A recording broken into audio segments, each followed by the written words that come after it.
If you've got a radiator in your house that just isn't working when all the others are, you might think you've got a big problem on your hands. Actually, I'm going to show you guys 2 checks to perform that are very easy to do, and hopefully you should be able to fix the radiator. So the first thing we're going to do is come over here to the thermostat. Now obviously the first thing you're going to want to do is make sure that it is, of course, turned on. If it is, and there's still no heat coming from the radiator, all we're going to do is grab this bit here, this ring, and we're just going to unscrew it. It should come off quite easily with your hands, like so. If not, you may need a wrench. So just going to do that, and then it should just come off nice and easily. Now you can see inside we've got a pin. Now what you want to do with this pin is you may find that it's actually quite far inside, to the point where it's barely visible. Now if this is the case, and I've just lost the tool to do this, there we go.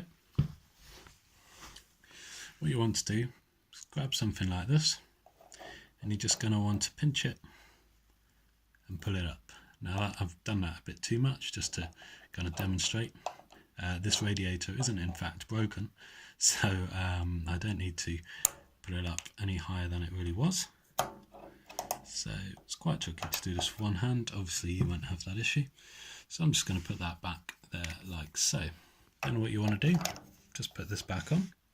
Make sure obviously the dial on the thermostat is facing towards you so you can see it.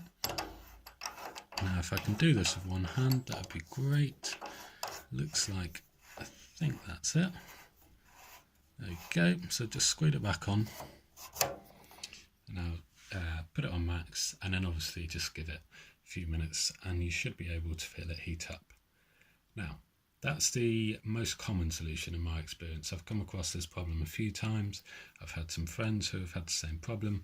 Very easy fix. If that doesn't work, what you can do, we're just going to come over here to the other side of the radiator, and you can see we've got a little cap here. Now all you need to do, most of these are the same by the way, so your radiator should work in a similar fashion. Is just grab a screwdriver. I'm just going to unscrew the top here like so. Also looks like this radiator could do with a bit of a clean. So I think that's out. So we're just going to pull this off. Then you can see here. Now this radiator is actually quite hot. But, obviously you won't have that problem, otherwise you wouldn't be watching this video. But all you're going to want to do is turn this all the way to the left. Now it's unlikely you'll be able to do that with your hands. Unfortunately, I was going to demonstrate this for you. I've been looking all morning for the wrench. I seem to have misplaced it. All I've got is these, and I've already tried. I just can't actually turn it because it's obviously quite tight and these are not ideal for the job. But all you want to do, just turn it all the way anti-clockwise. That should turn your radiator on if it isn't already.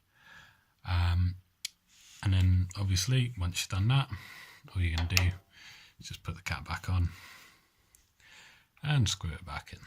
But I'll leave that for now. So hopefully one of those 2 solutions should have fixed your radiator. Like I say, obviously give it a few minutes to make sure it's warming up. You should be able to fill it in the pipes. If neither of these 2 work, and you've got absolutely no heat in this radiator when all the others are working, then you probably want to seek some more professional advice. You may even have to call someone around. But like I say, in my experience, at least one of these solutions should fix your problem, and hopefully you'll have a nice warm radiator once you've done that. Thanks for watching, and I will see you guys in the next one.